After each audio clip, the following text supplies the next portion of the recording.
नमस्ते, good evening. महाराजा सयाजीराव विश्वविद्यालय की ओर से मैं आप सबका हार्दिक स्वागत करता हूं। इस वेबिनार की शुरुआत करेंगे विश्वविद्यालय गीत से।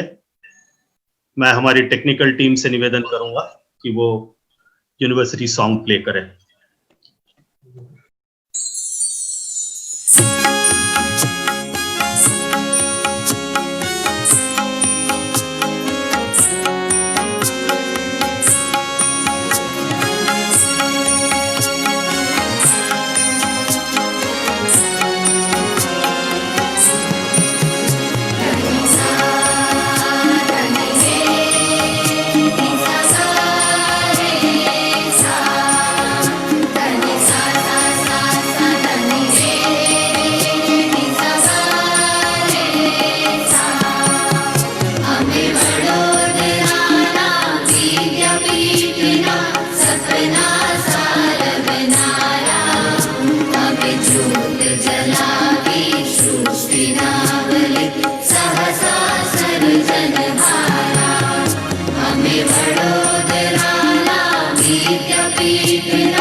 After this inspirational university song, may I request our OSD Registrar, Dr. K.M. Chudasma, to kindly give the welcome address. Namaskar and good evening, one and all.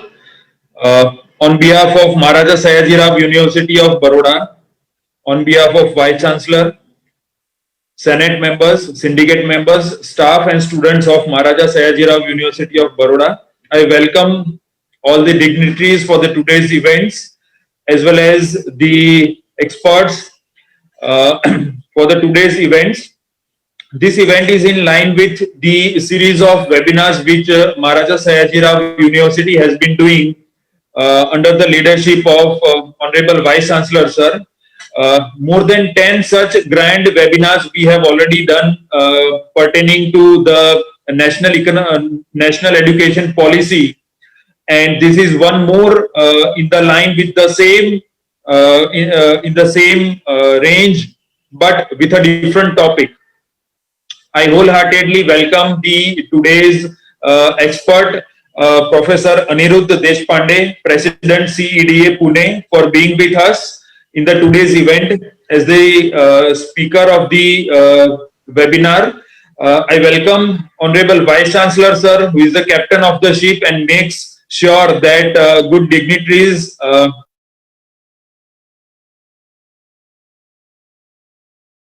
on the very potential matters pertaining to the education, and this webinar has been again planned with those aspects only. I welcome one and all once again on behalf of Maharaja Sayajirao University of Baroda I'm sure that we are going to have good inputs regarding the National Education Policy 2020 and its implementation. We have been discussing with Vice Chancellor sir because he is very keen about not only the policy but its implementations also, and he is now focusing on how to start. And probably this is the step, very first step which we are going ahead with.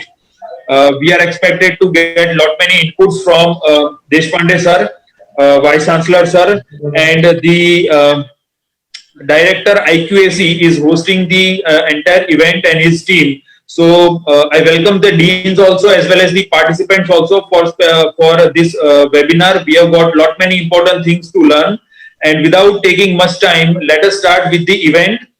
And I'm sure that the event would be very successful because find out that how many people have already joined. Most of the deans have joined, most of the research scholars have joined, as well as the team MSU has joined, and I'm very sure that the event is going to be fruitful. Once again, I wholeheartedly welcome the today's speaker, Professor Deshpande, for giving the inputs in the today's events. Over to you, Chakravarti sir. Thank you, Dr. Churasma, for the welcome address.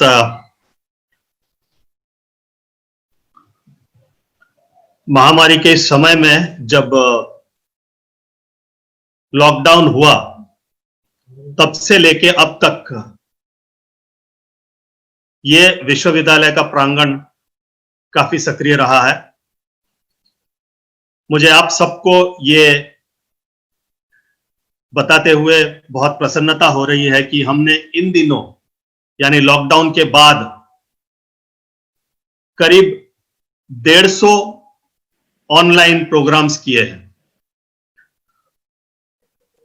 National education policy, राष्ट्रीय शिक्षा नीति आने के बाद हमारा ये 13वां कार्यक्रम है जो राष्ट्रीय शिक्षा नीति को डेडिकेटेड है। हमने इसे पूरा गंभीरतापूर्ण लिया है पूरी तरह से।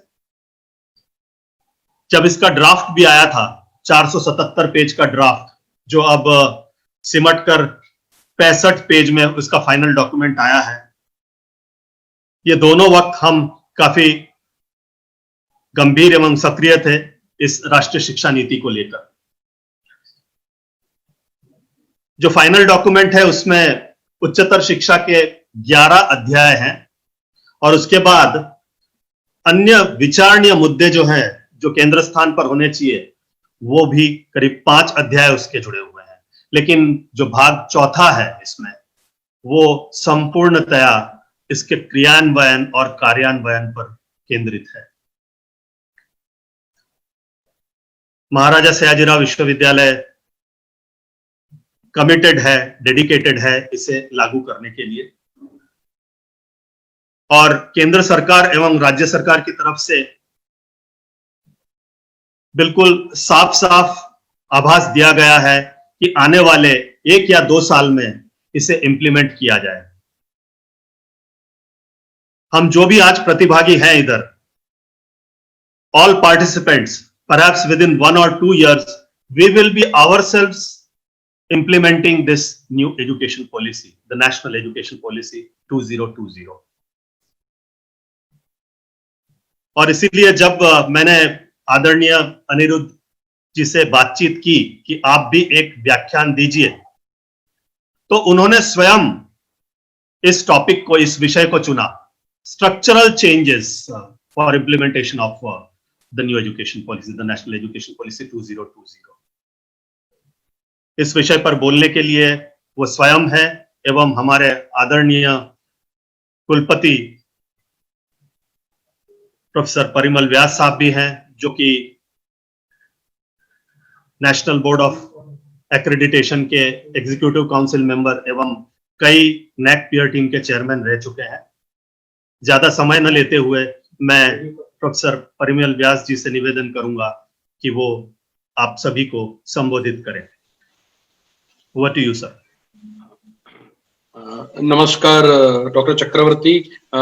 I hope I'm audible to all of you. Yes, sir. You are audible. You are audible. हाँ,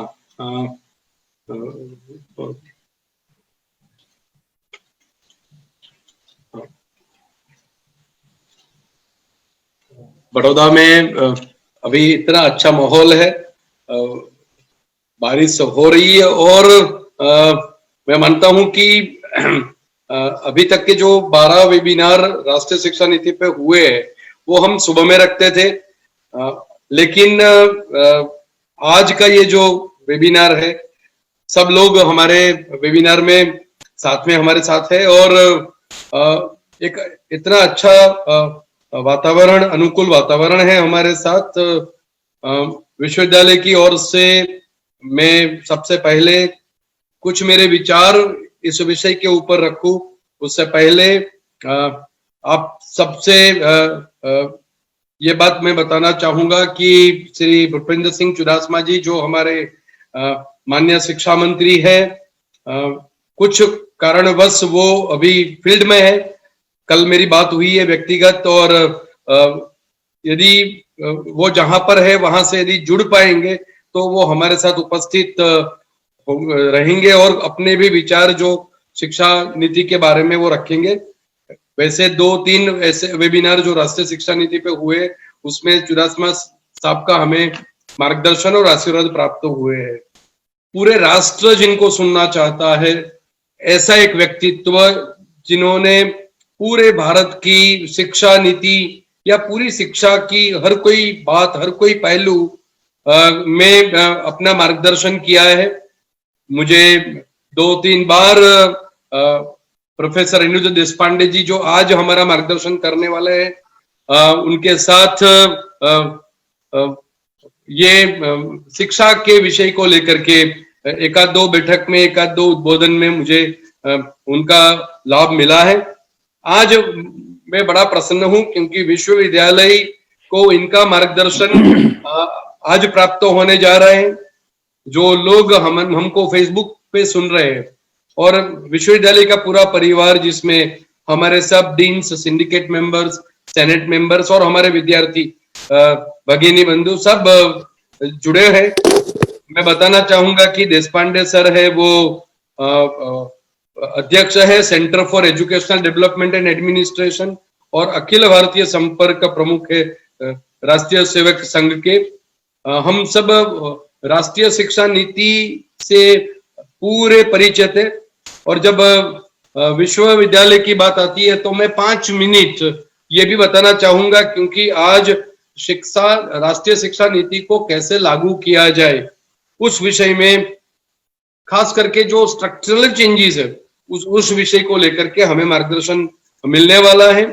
मुझे बड़ी प्रसन्नता होती है। मैं बहुत संक्षिप्त में ये विषय रखना भी चाहूंगा और फिर कुछ विचार मेरे आप सबके साथ में बांटूंगा कि हमने 11 अगस्त, आप जानते हैं कि 29 जुलाई भारत के इतिहास में एक बड़ा महत्वपूर्ण दिवस है क्योंकि उस दिन गवर्नमेंट ऑफ इंडिया की कैबिनेट ने राष्ट्रीय शिक्षा नीति को विधिवत लागू कर दिया। और फिर मुझे याद है कि 7 अगस्त को हमारे माननीय वड़ा प्रधान श्री नरेंद्र भाई मोदी जी ने भी एक आह्वान किया था कि पूरे राष्ट्र में 25 सितंबर तक ये जो राष्ट्रीय शिक्षा नीति है वो सब लोगों के पास इसको लेकर के हम जाए। विषय शिक्षा नीति के बहुत सारे पहलू है, उसके बारे में हम जाने, समझे, सोचे और उसको कैसे लागू करना है उसके बारे में आगे कार्यवाही करें। तो हमारे विश्वविद्यालय में ये राष्ट्रीय शिक्षा नीति का सबसे पहला जो हमने सजीव संगोष्ठी का आयोजन किया था वो 11 अगस्त को हमें प्रोफेसर डॉक्टर सुषमा यादव, कुलपति भगत फूल सिंह महिला विश्वविद्यालय और प्रोफेसर डॉक्टर जी गोपू कुमार जो honourable vice chancellor central university Kerala, उनका मार्गदर्शन प्राप्त हुआ था। हमने शुरुआत करी थी social implications of national education policy 2020 की। उसके बाद हमारे शिक्षा मंत्री जी का हमें मार्गदर्शन प्राप्त हुआ जिसमें हमें विश्वविद्यालय का स्वरूप, विश्वविद्यालय की कार्य प्रविधि, किस तरह से विश्वविद्यालय को आने वाले समय में अपने आप को एक नए ढांचे में डालना है, उसके लिए एक वेबिनार हमने किया 28 अगस्त को faculty of education and psychology, और उस विषय में reimagining Indian universities in the context of national education policy.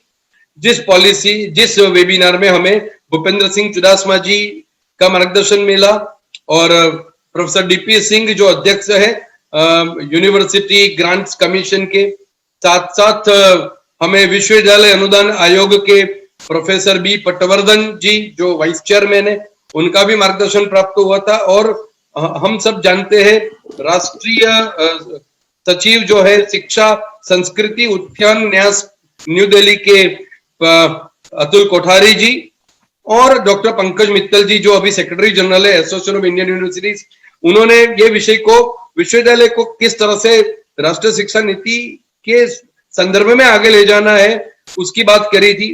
विश्वविद्यालय ये राष्ट्रीय शिक्षा नीति में संशोधन के ऊपर बहुत ही ज्यादा भार रखा गया है और उसके लिए हम सब जानते हैं कि 20,000 करोड़ रुपए का प्रावधान भी भारतीय सरकार ने किया है, जो इसका कमिटमेंट पॉलिसी लागू होने से पहले ही ये काम हुआ है। तो हमने सोचा कि संशोधन के क्षेत्र को आगे ले जाने के लिए राष्ट्रीय शिक्षा नीति के संदर्भ में क्या किया जाए, तो इसके लिए हमें रिसर्च कल्चर को बिल्ड करना होगा। Building research culture and building research capabilities under national education policy, तो उसमें हमें प्रोफेसर दुबे जो हमारे वाइस चांसलर है सेंट्रल यूनिवर्सिटी ऑफ गुजरात के और प्रोफेसर योगेश सिंह जो कुलपति है दिल्ली टेक्नोलॉजिकल यूनिवर्सिटी के और हमारे अपने गुजरात टेक्नोलॉजिकल यूनिवर्सिटी के प्रोफेसर नवीन शेठ और प्रोफेसर जोरल जो इन्फ्लिबिनेट के डायरेक्टर है, उनका मार्गदर्शन प्राप्त हुआ था। और जो राष्ट्रीय शिक्षा नीति के गठन में जिनका योगदान रहा ऐसे प्रोफेसर टीवी कट्टीमनी और एक बहुत ही युवा कुलपति जो पूरे भारत में उनका मार्गदर्शन सबको प्राप्त हो रहा है, ऐसे प्रोफेसर संजीव कुमार शर्मा जी जो महात्मा गांधी सेंट्रल यूनिवर्सिटी मोतिहारी के कुलपति है, उन्होंने implementation of national education policy के वेबिनार में हमारा मार्गदर्शन 11 सितंबर को किया था। 18 तारीख को हमें role of higher educational institutions under NEP, उसमें हमारे अपने विजय भाई रूपानी जो हमारे माननीय मुख्यमंत्री जी है, उनका मार्गदर्शन मिला था। और बहुत बड़ा एक्रेडिटेशन की क्या भूमिका रहेगी अभी राष्ट्रीय शिक्षा नीति के आने के बाद, उस विषय को लेकर के हमें मार्गदर्शन मिला था प्रोफेसर के अग्रवाल जो चेयरमैन है national board of accreditation Delhi के। बाद में कौन सी व्यूहरचना शिक्षा नीति को लागू करने में हमें लगानी पड़ेगी, strategic implementation of national education policy, 19 सितंबर को प्रोफेसर संजय द्विवेदी जो डायरेक्टर जनरल है Indian institute of mass communication और प्रोफेसर हरजीत कौर भाटिया जो एजुकेशनल स्टडीज जामिया मिलिया में है, उनका मार्गदर्शन में प्राप्त हुआ था। आप सब जानते हैं कि उन्नत भारत अभियान के कुछ चुने हुए विश्वविद्यालय में महाराजा सयाजी विश्वविद्यालय का भी समावेश होता है। तो हमें राजनाथ सिंह जी का और हमारे शिक्षा मंत्री जी पोखरियाल जी का और संजय धोत्रे जी जो शिक्षा मंत्री है उनका भी मार्गदर्शन हमें प्राप्त हुआ था। और उसके बाद हमने विद्यार्थियों को भी इस शिक्षा नीति के बारे में बताने समझाने के लिए प्रयास किया था। और उसके लिए हमने एनसीसी के कैडेट्स को, एनएसएस के वॉलंटियर्स को, बाकी सब विद्यार्थियों को भी हमने इस विषय को लेकर के 20 सितंबर को एक हमने वेबिनार किया था। विश्वविद्यालय में कुछ और लोग का भी मार्गदर्शन हमें प्राप्त हुआ कि आत्मनिर्भर भारत, मैंने बहुत बार कहा है कि ये राष्ट्रीय शिक्षा नीति की जगह जब सुझाव मांगे थे तो हमारे विश्वविद्यालय ने ये कहा था इसको भारतीय शिक्षा नीति कहनी चाहिए, इसको नई शिक्षा नीति बिल्कुल भी नहीं कहनी चाहिए। तो हमें भारतीय जनता पार्टी के उपाध्यक्ष जो हमारे परिवार का मार्गदर्शन करते हैं ऐसा श्री भार्गव भाई भट्ट और हमारे जो सिंडिकेट है उनके माननीय सदस्य डॉक्टर जिगर भाई इनामदार जो अभी रीजनल डायरेक्टर है आईसीएसआर का, उन्होंने भी आत्मनिर्भर भारत में आगे कदम उठाने के लिए राष्ट्रीय शिक्षा नीति कैसे प्रभावित करती है, क्या कदम उठाने होंगे, उसका भी एक वेबिनार 22 सितंबर को हुआ था।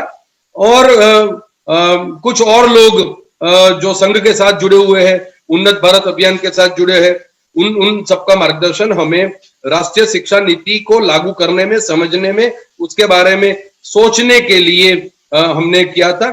आज मेरे लिए तो बहुत बड़ी प्रसन्नता है क्योंकि स्ट्रक्चरल चेंजेस जो आए हैं, थोड़ी बात मैं संक्षिप्त में करना चाहूंगा। जब हम स्ट्रक्चरल चेंजेस की हम बात करते हैं तो ये जो राष्ट्रीय शिक्षा नीति है वो स्कूल एजुकेशन, मुझे बड़ी प्रसन्नता होती है जिन्होंने पूरे भारत को एक किया, ऐसे हमारे माननीय सरदार भाई वल्लभ भाई पटेल, गुजरात में से महात्मा गांधी जी और सरदार वल्लभ भाई पटेल, ऐसे सरदार वल्लभ भाई पटेल जो हमारे महाराजा सयाजीराव विश्वविद्यालय में हमारे पास एक एक्सपेरिमेंटल स्कूल है। मुझे बड़ी प्रसन्नता होती है जो प्रतिभागी इस वेबिनार में हमारे साथ है, उनको बताते हुए कि हमारे पास कीडन गार्डन जिसकी बात प्ले सेंटर जिसकी बात ये राष्ट्रीय शिक्षा नीति करती है, हमारे पास चेतन बालवाड़ी है। हमें ये मार्गदर्शन सर सयाजीराव गायकवाड़ की दीर्घ दृष्टि से प्राप्त हुआ कि विश्वविद्यालय में चेतन बालवाड़ी है, जहां हम विश्वविद्यालय के परिवार के और बाकी सब बच्चों को हम नर्सरी में और केजी में पढ़ाते हैं, और विश्वविद्यालय के पास एक बहुत बड़ी स्कूल है। तो ये सरदार वल्लभ भाई पटेल भी इस स्कूल के प्रतिभागी थे, हमारे साथ जुड़े हुए थे। तो ये जो शिक्षा नीति है ये होलिस्टिक डेवलपमेंट, होलिस्टिक ग्रोथ की जो बात करती है, तो उसमें स्कूल एजुकेशन का बड़ा महत्व रोल है। और इसमें आप सबको पता है कि इसमें जो पूरा स्ट्रक्चर है वो स्ट्रक्चर में परिवर्तन हुआ है। और ये जो राष्ट्रीय शिक्षा नीति स्कूल के बारे में भी उन्होंने बताया है कि जो शिक्षा नीति का अभिगम है वो 3 से 18 साल के जो लोग हैं उनको free education, right to education और कंपलसरी एजुकेशन की बात इसमें कर रही है। राष्ट्रीय शिक्षा नीति के कुछ पहलू जो बहुत ही महत्व रखते हैं कि हमें हमारा जो ड्रॉप आउट रेशियो है इसको 0 दर तक ले जाना है। एक एजुकेशन जोन खड़ा करने की जो बात है वो भी एक बहुत बड़ा कदम है। अर्ली चाइल्डहुड केयर की बात हम सबको पता है। और ये राष्ट्रीय शिक्षा नीति लिटरेसी और न्यूमरेसी पे भी बहुत ही अपना ध्यान देती है। आप जानते हैं कि स्कूल के लिए एकेडमिक स्ट्रक्चर जो है वो 10+2+3 का है, जिसमें 1 से 3 साल के बच्चे होंगे वो बालवाड़ी में पढ़ेंगे, 4 से 5 साल वाले जैसे मैंने कहा लिटरेसी और न्यूमरेसी को ध्यान में रख करके आगे जाएंगे, और 6 से 8 तक वो प्राइमरी एजुकेशन, प्रेपरेटरी एजुकेशन, और फिर 9 से 12 में जो होगा वो एक इंटीग्रेटेड अप्रोच है करिकुलम डिजाइन एंड डेवलपमेंट पे। तो ये एक बहुत ही, और ये सब बातें जब हम कर रहे हैं तो सबसे बड़ा जो महत्वपूर्ण कदम है कि जो पूरी जो राष्ट्रीय शिक्षा नीति है उसमें जो मीडियम इंस्ट्रक्शन है वो मदर टंग में होगा, मातृभाषा में होगा, या नहीं तो फिर जो स्थानिक भाषा में होगा, या और कोई जो रीजनल लैंग्वेज होगी या कोई भारतीय भाषा होगी। उसमें अभी तो प्रावधान 5वीं कक्षा तक है, उसको आगे ले जाने की 8वीं और उसको आगे ले जाने की भी बात शिक्षा नीति कर रही है। एक बहुत बड़ा जो असमानता है उसको दूर करने के लिए स्कूल एजुकेशन में स्कूल कॉम्प्लेक्सेस बनाए जाएंगे।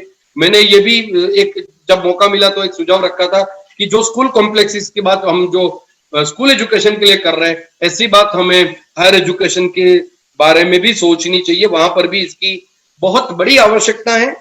जब हम उच्च शिक्षा की बात करते हैं, हायर एजुकेशन की बात हम करते हैं, तो वहां पर भी रिस्ट्रक्चरिंग की बात आप सबको पता है कि वहां पर भी पूरे विश्वविद्यालय जो है उसको, पूरी जो विश्वविद्यालय है भारत भर के 1000 से ऊपर ज्यादा, उसको हमने रिसर्च इंटेंसिव यूनिवर्सिटीज में टीचिंग एंड रिसर्च यूनिवर्सिटीज और डिग्री ग्रांटिंग कॉलेजेस, जो ऑटोनोमस कॉलेजेस बनेंगी।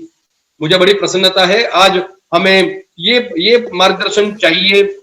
मैं मानता हूं कि इंटरेक्टिव सेशन भी सर ने कहा है, देशपांडे सर ने, कि कुछ सवाल आप पूछ सकते हैं, वो तो मार्गदर्शन मिलेगा। एक जो मेरी अपेक्षा है सबसे, जो विश्वविद्यालय के परिवार के लोग यहाँ पर जुड़े हुए, ये राष्ट्रीय शिक्षा नीति जब हम लागू करने जा रहे हैं तो multidisciplinary educational research university Meru जिसकी बात करती है, राष्ट्रीय शिक्षा नीति लिबरल आर्ट्स की बात करती है, इंटीग्रेटिंग एक समन्वय की बात करती है, जिसमें इंजीनियरिंग, साइंस, टेक्नोलॉजी और ह्यूमैनिटीज एंड सोशल साइंसेस, इन सबको हम लिबरल आर्ट्स में, जब हम नालंदा तक्षशिला की बात करते हैं तो ये विषय बड़ा महत्व का है। यदि हमें उस कदम पे आगे चलना है तो एक जो बात मैंने कई बार कही है, आज देशपांडे सर है तो मैं दोबारा इसको दोहराना चाहूंगा कि हमारे पास सर फैकल्टी ऑफ आर्ट्स जो है उसमें हमारे पास इंडियन लैंग्वेजेस के कुछ विभाग है, फॉरेन लैंग्वेजेस के कुछ विभाग है, ह्यूमैनिटीज एंड सोशल साइंसेस के बहुत सारे विभाग है। ये विश्वविद्यालय में हमारे पास 111 विभाग है और हमारे पास सर सयाजीराव गायकवाड़ की जो विजन थी, फैकल्टी ऑफ फाइन आर्ट्स है, फैकल्टी ऑफ परफॉर्मिंग आर्ट्स है, faculty of family and community science है और फैकल्टी ऑफ सोशल वर्क है, फैकल्टी ऑफ मैनेजमेंट स्टडीज है। तो ये जो चॉइस बेस्ड क्रेडिट सिस्टम है उसको तो हमने पूरी तरह से लागू कर दिया है और मैं मानता हूं कि आने वाले कुछ महीनों में हमारी पूरी जो टीम है वो बैठेगी साथ में और ये जो चॉइस बेस्ड क्रेडिट सिस्टम है उसको हम अनुस्नातक कक्षा पे ले जाना चाहते हैं और विश्वविद्यालय के द्वार को हम खोलना चाहते हैं। पहले फैकल्टी संकाय के अंदर ही जो चॉइस बेस्ड क्रेडिट सिस्टम में जो हम एक विद्यार्थी दूसरे विभाग के विषय ले सकता है उसको हम और फैकल्टीज और संकायों के बीच में हम ले जाना चाहते हैं।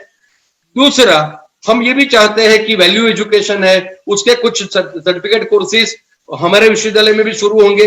पूरे भारत भर की जो कुछ विश्वविद्यालय में या आईआईटीज में जो विश्वविद्यालय में वैल्यू एजुकेशन के कुछ कोर्सेज अवेलेबल है, हमारे जो मूक के कोर्सेज है वो सब कोर्सेज, और हमने ये भी मैंने सुझाव दिया है कि जो जीवन मूल्य प्रवाह को आगे ले जाने के लिए ये शिक्षा नीति में क्षमता को विकसाने के लिए, कौशल को विकसाने के लिए बहुत ज्यादा महत्व दिया हुआ है। तो वो पूरी तरह से विद्यार्थी है वो केवल कोई विषय पढ़ के आगे ना जाए, उसकी जो पूरी क्षमता है शारीरिक, मानसिक, बौद्धिक और आध्यात्मिक, वो पूरी जो उसकी जो कौशल है, पूरी उसकी जो मानसिकता है उसमें परिवर्तन आए। तो वो सब बात को ध्यान में रखते हुए हमें अभी अनुस्नातक कक्षा में भी चॉइस बेस्ड क्रेडिट सिस्टम है उसको लागू करना होगा और इसमें जो हमारे प्रधानमंत्री जी ने आह्वान दिया है कि we have to create job makers rather than job seekers. तो बाकी के जो हमारे राष्ट्र के जो इनिशिएटिव्स है, digital India, skill India, make in India, तो ये और फिर हम स्टार्टअप और इनोवेशन और हैकेथॉन्स और बाकी जो बातें करते तो उसको राष्ट्रीय शिक्षा नीति में कैसे हम लागू करें। विश्वविद्यालय में एकेडमिक बैंक ऑफ क्रेडिट है उसको भी लागू हम करने जा रहे हैं। और एक बड़ी महत्व की बात है क्योंकि हमें ग्रॉस एनरोलमेंट रेशियो, हमें यदि ज्यादा से ज्यादा लोग विश्वविद्यालय में और शिक्षा के साथ जुड़े तो वोकेशनल एजुकेशन मेरे ख्याल से उसके लिए जो अनुभूति है, उसके लिए जो उसकी एक जो छाप है उसको हम बदलने के लिए कोशिश करें और उसको भी विश्वविद्यालय के जो इनिशिएटिव होंगे शिक्षा नीति को लागू करने में उसके साथ भी इसको हम जोड़े, ऐसी हमारी सोच है। विश्वविद्यालय इसका जो राष्ट्रीय शिक्षा नीति का जो क्रियान्वयन करना है उसको लागू करने के लिए जो बात है उसमें उच्च शिक्षा को लेकर के मल्टीपल एग्जिट और मल्टीपल एंट्री जो है उसको तो हम लागू करने जा रहे हैं। और प्रथम वर्ष में यदि विद्यार्थी जो अगले साल से प्रवेश लेगा तो उसको सर्टिफिकेट कोर्स, बाद में डिप्लोमा, ये 3 साल यदि पढ़ता है तो एडवांस डिप्लोमा और 4 साल बाद डिप्लोमा। और जब स्ट्रक्चरल चेंजेस की बात कर रहे हैं तो मैंने हमारे सब संकाय के जो हमारे फैकल्टीज के डीन्स है उनको मैंने प्रार्थना की है कि हम अभी का जो हमारा जो स्ट्रक्चर है उसको आगे ले जा करके 4+1 जैसे जिनको संशोधन में आगे जाना है उनके लिए 4 साल का एक स्नातक कक्षा का हम एक अभ्यासक्रम साथ में शुरू करें और 1 साल वो पढ़ेंगे। और कुछ फैकल्टीज जैसे टेक्नोलॉजी है तो उनमें तो सीधा ग्रेजुएशन के बाद वो संशोधन में अपने आप जुड़े और उनको यदि मन हो तो वो पीएचडी कर सकते हैं। तो ये सब विषय को लेकर के विश्वविद्यालय में बहुत सारी चर्चा अभी हो रही है। जब हम शिक्षा नीति को लागू करने की बात कर रहे हैं तो मेरा ऐसा मानना है कि स्ट्रक्चरल चेंजेस जब करने जा रहे हैं तो सबसे पहला जो कदम हमें उठाना है कि हमें हमारे विश्वविद्यालय की जो ताकत है, हमारी हमारी जो पहचान है पूरे दुनिया में, वो हमारी जो खूबियां है, हमारी जो विशिष्टता है, उसको हमें सबसे पहले जानना है और उसको और मजबूत करना है। उसको करने के लिए हमें स्वॉट एनालिसिस करनी पड़ेगी। फिर यूनिवर्सिटी को और ज्यादा मल्टी डिसिप्लिनरी बनने के लिए कुछ कदम तो हमने अभी से उठाए, जैसे इंस्टीट्यूट ऑफ इंटरडिसिप्लिनरी स्टडीज का गठन हो चुका है। हम संशोधन को बढ़ावा देने के लिए एक एग्जीक्यूटिव पीएचडी प्रोग्राम है, उसको भी हम लागू करने जा रहे हैं और उसको भी सिंडिकेट में से हमें उसकी भी अप्रूवल हमने करवा दी है। तो मैं मानता हूं कि आने वाले विषय में, लेकिन कुछ और बातें जो राष्ट्रीय शिक्षा नीति कहती है कि कुछ और विषय जिसका बिल्कुल सीधा सा उल्लेख शिक्षा नीति करती है, तो उस बारे में मेरी अपेक्षा है कुछ हमारी फैकल्टी से कि हम और नए विषय जो आइडियोलॉजी है, इंडियन लैंग्वेजेस है, योगा है, आर्ट्स है, हिस्ट्री है, कल्चर है, मॉडर्न इंडिया है, हमारे रूट्स है, उसको मजबूत करने के लिए बाकी ये जो विषय है जो अभी विश्वविद्यालय में छूट गए हैं, तो उसको भी हम विश्वविद्यालय में आने वाले वक्त में कैसे जोड़े। मैं मानता हूं कि ये विश्वविद्यालय की जो ताकत है, एच इंडेक्स तो 87 है और मुझे बड़ी प्रसन्नता होती है कि हर साल हमारे जो अध्यापक है उनकी जो मेहनत होती है उनसे करीब, हमारे यहाँ जो कंसल्टेंसी होती है वो 3 करोड़ से ज्यादा की कंसल्टेंसी होती है और बहुत ज्यादा बहुत बड़ी मात्रा में हमें बहुत सारी संस्थाओं से हमें अनुदान प्राप्त होता है।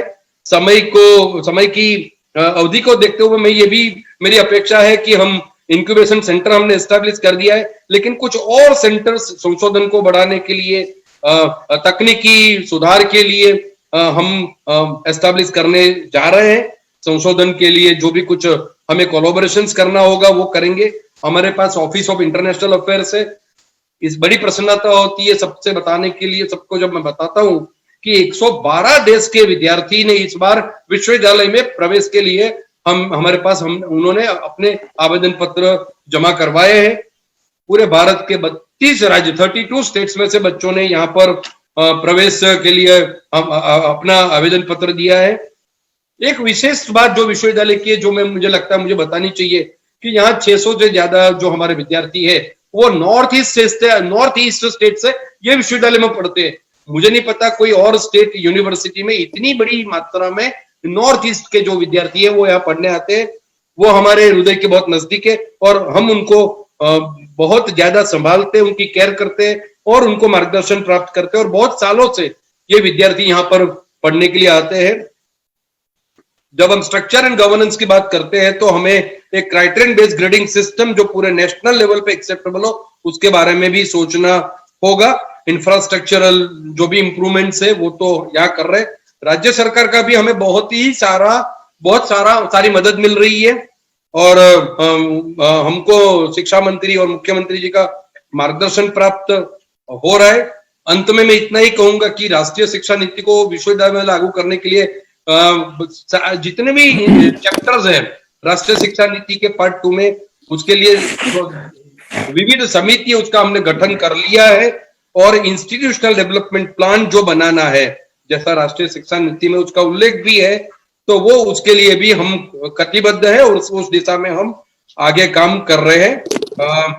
मैं मानता हूं कि जब पॉलिटिकल विल भी है, पूरे विश्वविद्यालय एक परिवार की तरह काम कर रहा है, तो मैं मानता हूं कि आने वाले वक्त में ये जो भारतीय शिक्षा नीति जिसको मैंने कहा है शुरुआत में, आज अंत में कहता हूं कि यदि हमें आत्मनिर्भर भारत बनाना है तो वो हम तभी बना पाएंगे जब हम राष्ट्रीय शिक्षा नीति को उसके स्पिरिट के साथ, ये कोई नीति तो हमेशा अच्छी होती है लेकिन जब उसका हम क्रियान्वयन करें, तो ये राष्ट्रीय शिक्षा नीति यदि भारत को आत्मनिर्भर बनना है तो उसको उसी स्पिरिट में, उसी मानसिकता से, वही प्रेरणा, वही सब बातों को हम ध्यान में रखते हुए इसको हम लागू करने की कोशिश करेंगे। ऐसा मुझे खुद में, पूरे विश्वविद्यालय के परिवार में और ऐसे बहुत सारे लोग, मुकुल कानिटकर जी है, देशपांडे जी है, हमारे चुडासमा जी है, डीपी सिंह साहब है, सबका हमें मार्गदर्शन प्राप्त हो रहा है। मैं मानता हूं कि आने वाले वक्त में ये विश्वविद्यालय जो अपेक्षा है पूरे राष्ट्र की, एक ऐसा विश्वविद्यालय जिसका 1881 में शुरुआत हुई और 1949 में आज यहाँ पर 46,000 बच्चे पढ़ते हैं पूरे राष्ट्र में और कुछ बाहर से भी पढ़ने आते हैं। तो मैं मानता हूं कि एक बहुत बड़ी जिम्मेदारी के साथ मैं और मेरी पूरी टीम ये राष्ट्रीय शिक्षा नीति को लागू करने के लिए बहुत गंभीरता से हम सोच रहे। और मैं मानता हूं कि मैंने बहुत बार कहा है कि कोई मुझे यदि कहे कि आप एक शब्द में, एक सेंटेंस में ये शिक्षा नीति के बारे में कहो, तो मैं कहता हूं कि ये भारतीय शिक्षा नीति भारत को आत्मनिर्भर बनाएंगे, लेकिन हम तब बन पाएंगे जब हम विद्यार्थियों को केंद्र स्थान में रखेंगे। बहुत सारे प्रकार है हमारे साथ, लेकिन हमने हमेशा चुनौतियों को अवसर में बदला है। और ये जो राष्ट्रीय शिक्षा नीति है, उसमें सबसे जो अहम है भूमिका, सबसे अहम जिसको ये नीति प्रभावित करेगी, वो विद्यार्थी को करेगी, आने वाले समाज को, आने वाली पीढ़ी को करेगी। उनको हम नजर में रखते हुए उनको हम कैसे प्रोत्साहित कर सके, उनको हम सब साथ में लेकर के सबका साथ सबका विकास और सबका विश्वास के साथ ये राष्ट्रीय शिक्षा नीति इस विश्वविद्यालय में कैसे लागू करे। मैं मानता हूं कि ये विश्वविद्यालय जिसकी एक पहचान है, उस पहचान और इसकी जो एक गरिमा है, उसको ध्यान में रखते हुए ये राष्ट्रीय शिक्षा नीति को भी हम लागू करेंगे। और बाकी ऐसे ऐसे ऐसे विश्वविद्यालय में भी यदि हमारी जरूरत जहां पर होगी, हम सहयोग करेंगे और आप सबका मार्गदर्शन और सहयोग हमें प्राप्त रहे, ऐसी प्रार्थना के साथ, ऐसी अपेक्षा के साथ मैं मेरी वाणी को विराम देता हूं। आप सब ने बहुत धैर्य के साथ मुझे सुना। देशपांडे सर जी का आज हमारी उपस्थिति है तो थोड़ा टाइम मैंने ज्यादा लिया, क्योंकि मैं विषय को विस्तार से बताना चाहता था, क्योंकि उनका मार्गदर्शन हमारे लिए, हमारे विश्वविद्यालय के लिए, हम सबके लिए बड़ा अहम है। तो ऐसी एक अपेक्षा के साथ आपका सर मार्गदर्शन हमें हमेशा प्राप्त होता रहे, ऐसी प्रार्थना के साथ मैं मेरी वाणी को विराम देता हूं। नमस्कार, धन्यवाद। नमस्कार। धन्यवाद सर, आपका आभार। I think you have underlined the strength of the teachers as well as this university. कभी कभी हनुमान जी को भी जरूरत पड़ती है याद दिलाने की कि वो उड़ सकते हैं। मेरे ख्याल से आज वो काम हुआ है, and I hope that the message is loud and clear as to what is our potential. Thanks also for putting the national education policy in perspective. But going forward, I think one very important topic awaits us, and we have Honorable Professor Anirudhji Deshpande with us, who is the former principal of Bruhan Maharashtra College of Commerce, Pune. He is currently the president of Center for Educational Development and Administration, Pune, and has a huge responsibility of Akhil Bharatiya Sampark Pramukh of the Rashtra Swayamsevak Sangh. Not taking much time, may I request Professor Anirudh Deshpande to kindly address the webinar. Over to you, sir. Thank you. सम्माननीय कुलपति महोदय, इस webinar में सहभागी होने के लिए आए हुए अपने अपने जगह पर उपस्थित ऐसे सभी शिक्षाविद और अध्यापक, प्राध्यापक, डीन्स, मुझे बड़ी प्रसन्नता है कि इस विश्वविख्यात विश्वविद्यालय में होने वाले कार्यक्रम में फिजिकली तो मैं नहीं आया हूं, अभी इसके पहले 2-4 बार आ चुका हूं, लेकिन ये ऑनलाइन सिस्टम के आधार पर मैं आपके बीच में आया हूं। मैं सौभाग्यशाली मानता हूं स्वयं को। इस विश्वविद्यालय को एक बड़ी ऐतिहासिक पृष्ठभूमि है। इस विश्वविद्यालय ने बहुत बड़ी परंपराएं रची है। महाराजा सयाजीराव गायकवाड़ की दूरदृष्टि हमें जगह जगह पर दिखाई देती है, अनुभव में आती है। सभी भारतवासियों के मन में महाराजा सयाजीराव का एक बड़ा आदर युक्त स्थान तो है ही, लेकिन इसी जगह से हमारे संविधान कर्ता डॉक्टर बाबा साहेब अम्बेडकर ने शिक्षा प्राप्त करने के लिए जाने का मौका प्राप्त हुआ। तो इस विश्वविद्यालय के बारे में पूरे विश्व में एक अलग सा स्थान है, जो स्थान आपने आज तक ऊंचाई पर नेले के लिए ही प्रयास किया है। मैं फिर से एक बार आप सभी का आभार व्यक्त करता हूं कि कुछ बातें शेयर करने के लिए मैं आपके पास आया हूं। मार्गदर्शक वगैरह बातें औपचारिकता के लिए ठीक रहती है, लेकिन जब सहकारी बंधु और भगिनी एकत्र आते हैं तो वहां मार्गदर्शन के बजाय इंटरैक्शन becomes more important। तो ये आपके निदर्शन में आने के बाद मैं मुख्य विषय के तरफ मुड़ता हूं। डॉक्टर परिमल व्यास जी ने शिक्षा नीति के बहुत सारे पहलुओं पर प्रकाश डाला है। अच्छी तरह से उसका वर्णन भी किया है, उसका एप्लीकेशन भी उन्होंने हमारे सामने रखा है। मैं बड़ा आभारी हूं उनका। मुझे अवसर मिला ये समिति जो गठित हुई थी, उस समिति के पास 4-5 बार जाने का। हमारे शिक्षा समूह के ओर से ही जाते थे, हम 4-5 लोग मिलकर जाते थे, और उसमें कुछ बातें ऐसी बताई गई थी कि जो आज पॉलिसी में आ चुकी है। जब डॉक्टर चक्रवर्ती ने मुझे पूछा कि व्याख्यान का टॉपिक क्या रखेंगे, तो मैंने बड़े धारिष्ट के साथ उनको कहा कि ये बहुत रिस्ट्रक्चरिंग की बात है, री इमर्जन की बात है, रिवाइटलाइजेशन की बात है। तो उसके जो माध्यम बने हैं, ऐसे माध्यम करने वाले बहुत सारी बातें नीति में आ चुकी है, जो स्ट्रक्चरल चेंजेस के रूप में दिखाई देती है।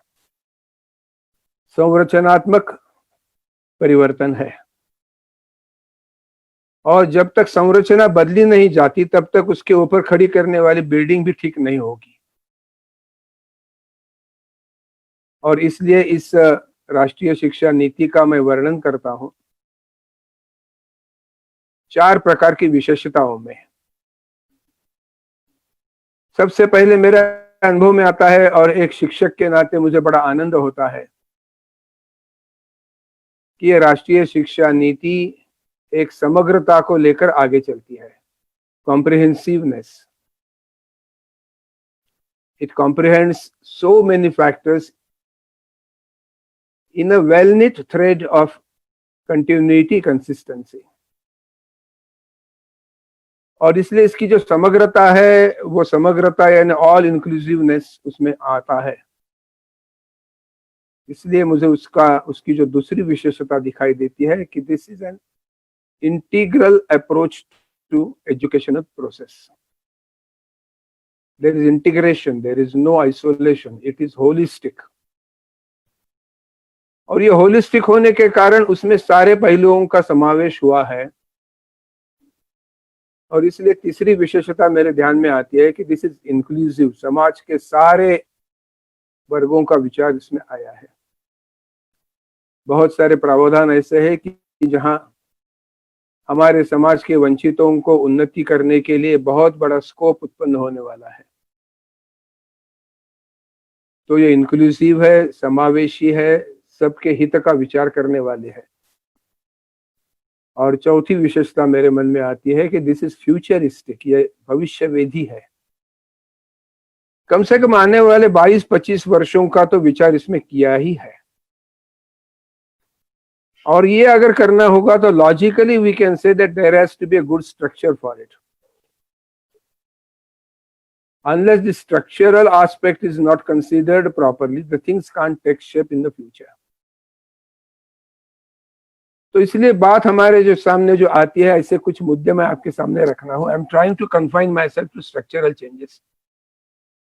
कितना मैं कर पाऊंगा मुझे पता नहीं, आप लोग you will be the best जजेस ऑफ इट।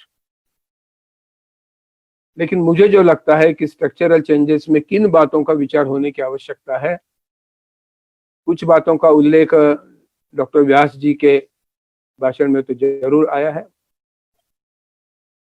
मैं स्कूली एजुकेशन को भी उसके साथ ले रहा हूं, केवल हायर एजुकेशन की बातें नहीं करूंगा। सबसे पहली बात, इस शालेय यानी स्कूल एजुकेशन के बारे में जो की गई है, इसका स्पैन हमने बढ़ाया है। आयु 6 से लेकर आयु 14 तक जो स्पैन था, वो अभी आयु 3 से लेकर आयु 18 तक का हो गया है। To my mind it's a big structural change. समिति जो पॉलिसी के लिए बनाई गई थी, उन समिति ने तो आग्रह ऐसा किया है कि education from the age of 3 to 18 should be considered under right to education act. वो होगा, क्योंकि अभी ऐसा बताया गया है कि राइट टू एजुकेशन एक्ट में और भी परिवर्तन करने हैं, उनके साथ ये परिवर्तन लेंगे, सब परिवर्तन एक ही साथ करेंगे। I hope by the end of next year ये ऑफिशियली अप्रूव होकर हमारे सामने आएगा कि एक कम से कम 40 करोड़ छात्रों को अपने पंखों के नीचे लेने वाली एक राष्ट्रीय शिक्षा नीति हमारे सामने दिखेगी। और इसलिए जो स्ट्रक्चर तैयार किया, उस स्ट्रक्चर की एक पृष्ठभूमि हम ध्यान में लेंगे। We are moving from 10+2+3 to 5+3+3+4। ये केवल आंकड़ों का खेल नहीं है। अंडर द स्ट्रक्चर ऑफ 10+2+3 हमने विचार किया था कि at the stage of 2+2 a major chunk of students will turn towards vocational education।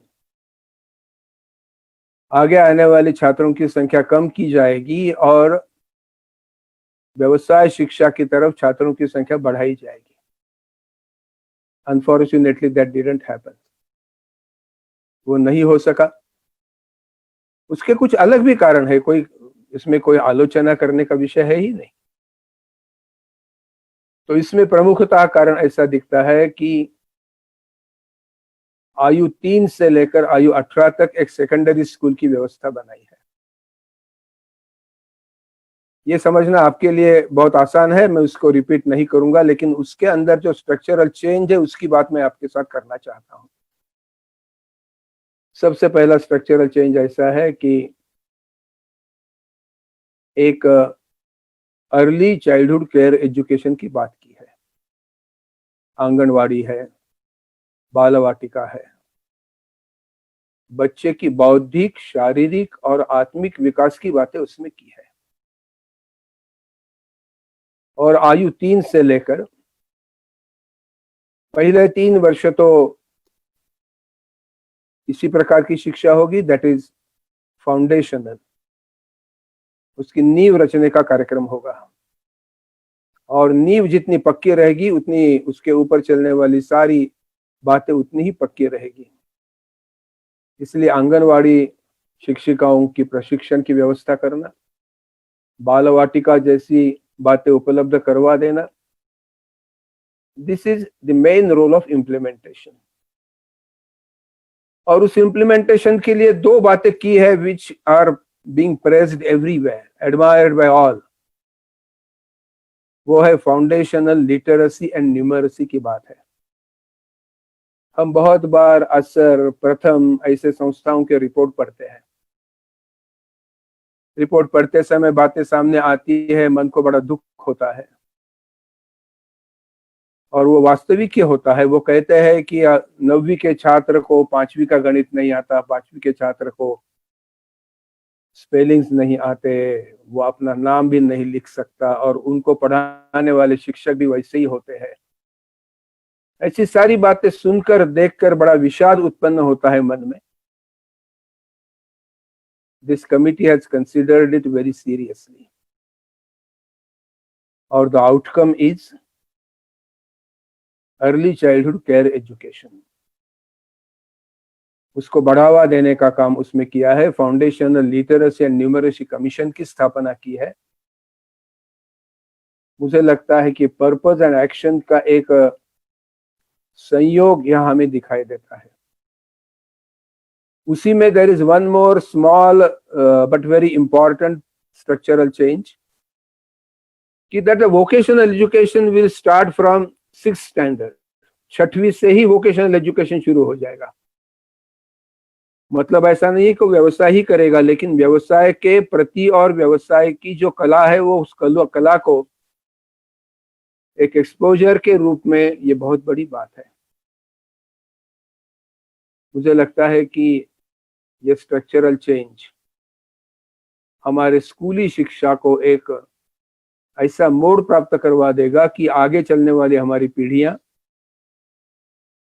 बहुत सारी बातों में आज की पीढ़ियों की तुलना में आगे जाएगी। और इसलिए फाउंडेशनल लिटरेसी एंड न्यूमरेसी का एक विषय हमारे सामने है। उसमें 2 दिक्कतें हैं, वो दिक्कत मैं आपके सामने रखना चाहता हूँ। We are members of one fraternity, so मुझे रखने में कोई संकोच नहीं है। पहली बात ऐसी है कि हमारे आंगनवाड़ियों की शिक्षा का जो महिलाएं हैं, बहनें हैं, उनके प्रशिक्षण की एक सुयोग्य व्यवस्था करना आवश्यक होगा। ये एक बात वहां इम्प्लाइड है ऐसा तो कहते हैं, लेकिन स्पष्ट रूप से हमारे सामने भी आने की आवश्यकता है। और दूसरी बात ऐसी है कि लिटरेसी एंड न्यूमरेसी के जो मेजरमेंट की बातें है, मेजरिंग रॉड्स क्या रहेंगे, यार्डस्टिक्स क्या रहेंगे, उसके बारे में भी निश्चित करने की आवश्यकता है। लेकिन ये दिक्कतों को और सुझावों को हम एक तरफ रख लेंगे तो ध्यान में आएगा कि एक बड़ा चेंज हमारे सामने आया है। NCERT, SCERT जो है वो उसके तरफ ध्यान देंगे। पाठ्यक्रम बनाते समय हमारे जैसे लोग उसमें सहभागी होंगे। तो ये बातें भी हमारे सामने में। और 2 बातें शालेय शिक्षा के बारे में कहना चाहता हूँ। 1968 में when the Kothari Commission report was submitted, one very important factor was there, and that was school complexes. उस समय नहीं हो पाया, लेकिन उसी आइडिया को लेकर, उसी कल्पना को लेकर अब ये स्कूल कॉम्प्लेक्स की कल्पना आई है। बहुत सारे विषय हमें ऐसे दिखाई देते हैं कि शहरों में रहने वाले या प्राइवेट एजुकेशन की इंस्टीट्यूट से चलाने वाली स्कूल्स बहुत अच्छे हैं, सुविधाएं हैं, शिक्षक है, इंफ्रास्ट्रक्चर अच्छा है। लेकिन उनके अड़ोस पड़ोस में रहने वाले जो स्कूल्स है, कहीं झुग्गी झोपड़पट्टियों में है, तो कहीं देहातों में है, तो कहीं शहर के बाहर है, वहाँ विद्यालयों की स्थिति अच्छी नहीं है। तो क्यों ना ऐसा कहें कि जिनकी स्थिति अच्छी है वो शेयरिंग के कल्पना के साथ सहना भवतु सहनो भुनक्तु, हमारे पास जो है वो आपके लिए उपलब्ध करवा देंगे हमारी भी काम होने के बाद। So this idea of sharing human resources, their talent, their experience, and sharing the resources as well. तो स्कूल कॉम्प्लेक्सेस की कल्पना अगर आती है तो जो इक्विटेबिलिटी बात नेशनल एजुकेशन पॉलिसी ने शुरू में कही है, 5 प्रिंसिपल्स है उनके, उसमें इक्विटेबिलिटी है। विजन स्टेटमेंट में बताया गया है कि we want to create a knowledge society with sustainability and equitability. समानता का सूत्र वहां बड़ा महत्वपूर्ण रहता है। अभी मुझे ऐसा लगता है कि इस कॉम्प्लेक्स के निर्माण के और उसके जो सारे व्यवस्थापन वगैरह की बातें होती, उसको ध्यान में लेकर ये काम करना हमारे लिए बहुत आवश्यक है। बहुत बड़ी बात हमारे सामने दिखाई देगी। एक ही बात का उल्लेख करके मैं हायर एजुकेशन की तरफ जाता हूं, जिसका उल्लेख जाते जाते आया, मैं थोड़ा अधिक उसका उल्लेख करना चाहता हूं। The social aspect of national education policy is very outstanding. आज तक हम स्पेशल इकोनॉमिक जोन की बात सुनते थे। अभी this national education policy has promoted a new concept, altogether a new concept, and that is special education zones. Socially and economically disadvantaged groups नाम का एक ग्रुप बनाया है। उसका एक बड़ा पोर्टल भी तैयार किया जाएगा जहां हम हमारा सारा विषय एड्रेस कर सकेंगे। और ऐसे स्पेशल एजुकेशन जोन्स के अंडर आने वाले डिसएडवांटेज्ड ग्रुप्स, विलेजेस, शहरों के कोई हिस्से, उसके तरफ विशेष रूप से ध्यान दिया जाएगा, जो अर्ली चाइल्डहुड केयर एजुकेशन के संबंधित होंगे। और फाउंडेशनल लिटरेसी और विचार भी है। 100% ड्रॉप आउट 0 तक लाने का काम करना है। मुझे लगता है इट्स बिग सोशल एस्पेक्ट। उसी के साथ उन्होंने जेंडर इंक्लूजन फंड नाम की भी व्यवस्था की है, जो सबके लिए है, केवल स्कूल्स के लिए नहीं है। मैं मानता हूं कि ये स्ट्रक्चरल चेंजेस की जो बात हमारे सामने आती है, वो स्कूल एजुकेशन के लिए एक नींव की बात है। कैसे करेंगे? जब मैं पढ़ रहा था एजुकेशन पॉलिसी के इम्प्लीमेंटेशन के बारे में, तो उन्होंने उसके कुछ स्टेजेस दिए हैं। हम उसके ऊपर विश्वास करते हैं। पहली बात उन्होंने कहा है कि मूल हमारी जो धारणा है उसको ध्यान में लेकर ही इम्प्लीमेंटेशन होगा। Implementation will be done in phases. Implementation will be handled with priorities and prioritization.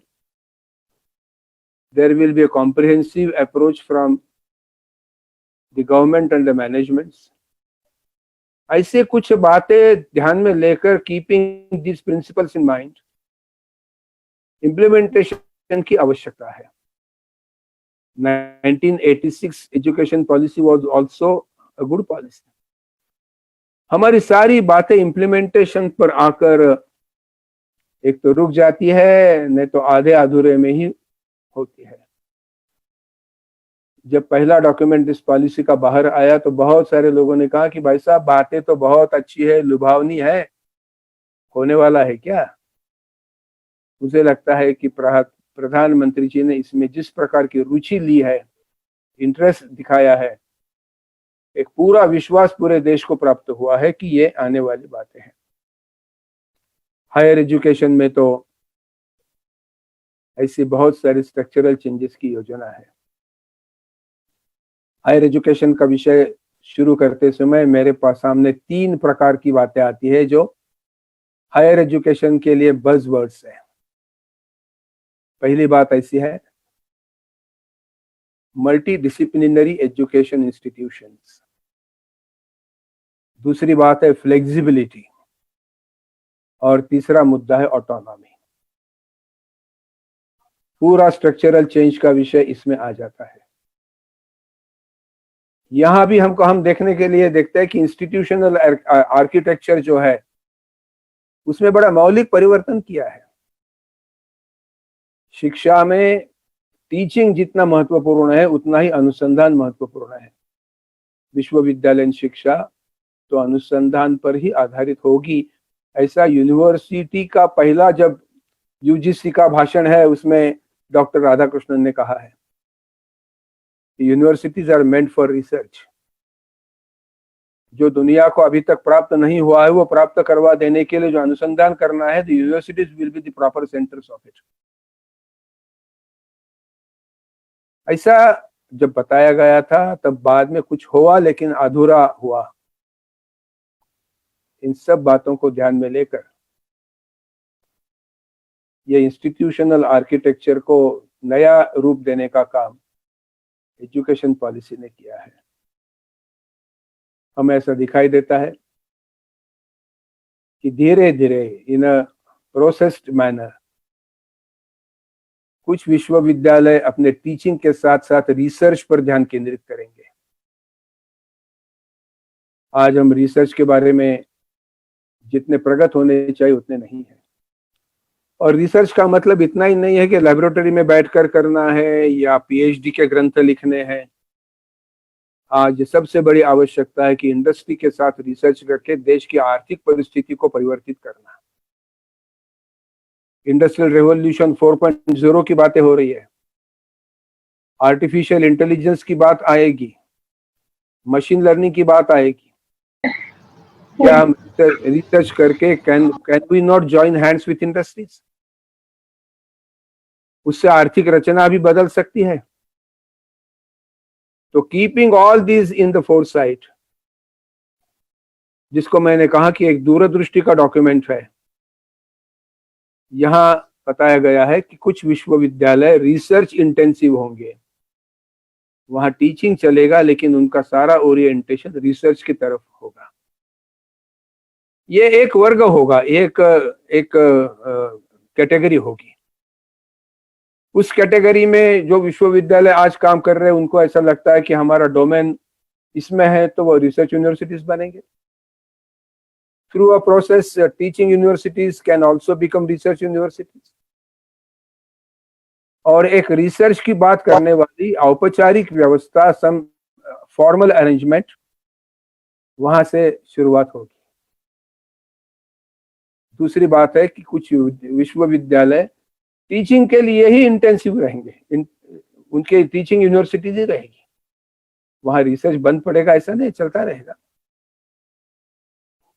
लेकिन लर्निंग प्रोसेस भी तो बड़ी महत्वपूर्ण है,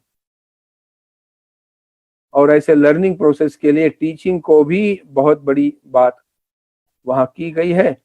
तो कुछ विश्वविद्यालय टीचिंग इंटेंसिव रहेंगे। और तीसरी बात जो है वो सामान्यतः अधिकाधिक संख्या के अध्यापकों को अपने बाहों में लेती है, और वो है ऑटोनॉमस इंस्टीट्यूशंस। धीरे धीरे करके जो महाविद्यालय है, विश्वविद्यालय है, वो अपना एक्रीडिटेशन बढ़ाएगी। इसके लिए नेशनल एक्रीडिटेशन बोर्ड को बहुत बड़ा काम करना पड़ेगा, और एक्रीडिटेशन के आधार पर एक बार दो बार प्रयोग करके अपनी गुणवत्ता में सुधार करके majority of the colleges will become autonomous. Many of them will become degree granting colleges, universities. And the national education policy is envisioning that gradually the affiliation structure of universities will go away. There won't be the concept of affiliating universities. Autonomous colleges अपनी क्षमता बढ़ाकर degree granting universities बन जाएगी।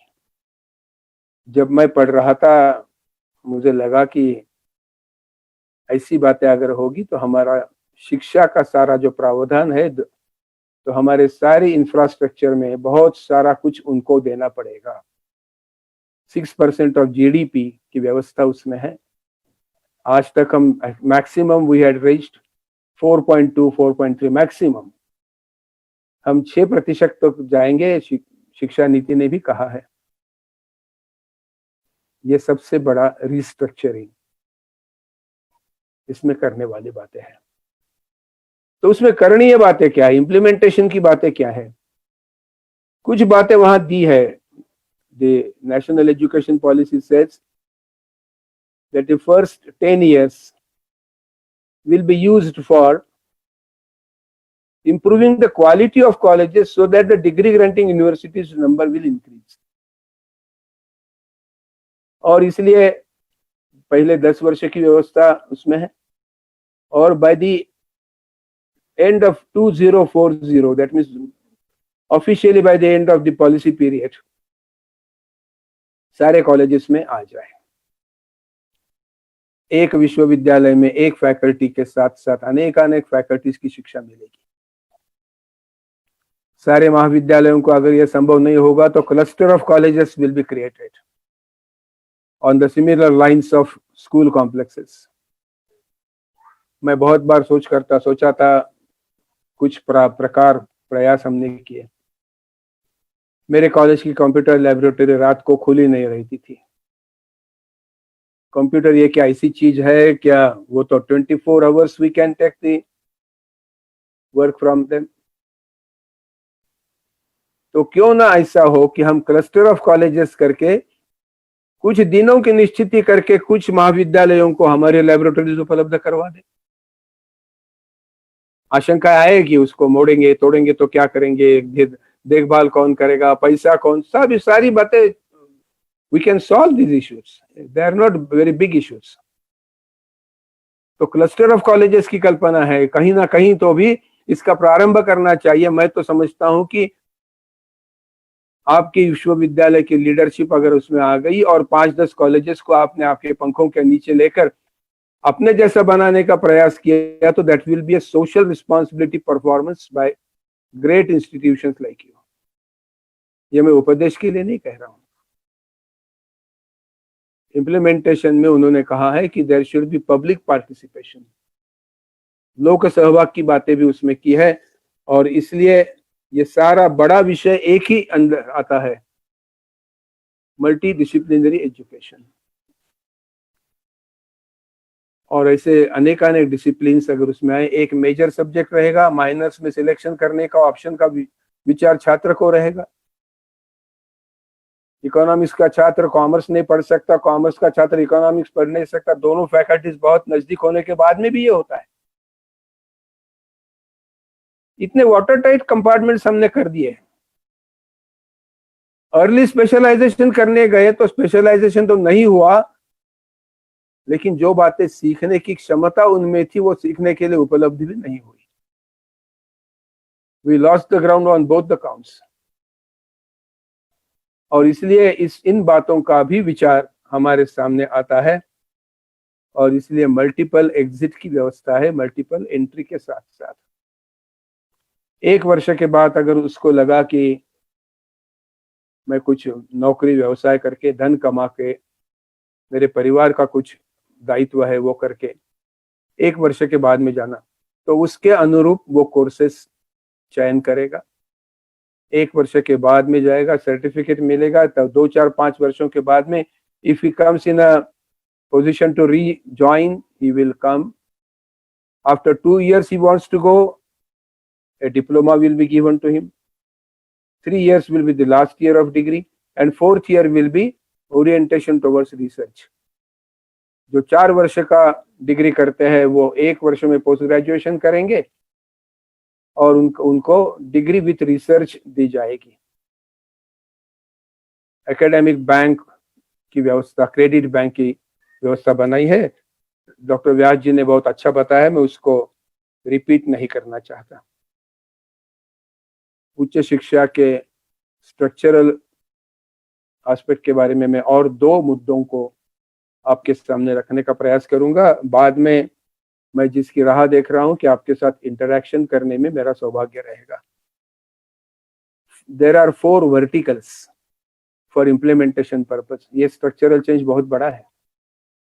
हम normally governance की बात ज्यादा नहीं सोचते, हम टीचिंग की बात जितना ज्यादा सोचते हैं, रिसर्च की बात जितनी ज्यादा सोचते हैं हम नहीं सोचते, लेकिन vice chancellors, principals of the colleges, उनको तो करनी ही पड़ती है। तो उसमें नई शिक्षा नीति ने, इस नेशनल एजुकेशन पॉलिसी ने कहा है कि सेंट्रल गवर्नमेंट के इस इम्प्लीमेंटेशन के लिए 4 हिस्सों में इम्प्लीमेंटेशन करे। There are 4 verticals. पहला है regulation, national higher education regulatory commission. वो पूरा रेगुलेशन का विषय करें, फीस से लेकर टीचर्स के अपॉइंटमेंट वगैरह वगैरह जो बातें रेगुलेशन में आती है। दूसरा रहेगा फंडिंग और फाइनेंसिंग के बारे में, जो जनरल ग्रांट्स काउंसिल उसको कहेंगे।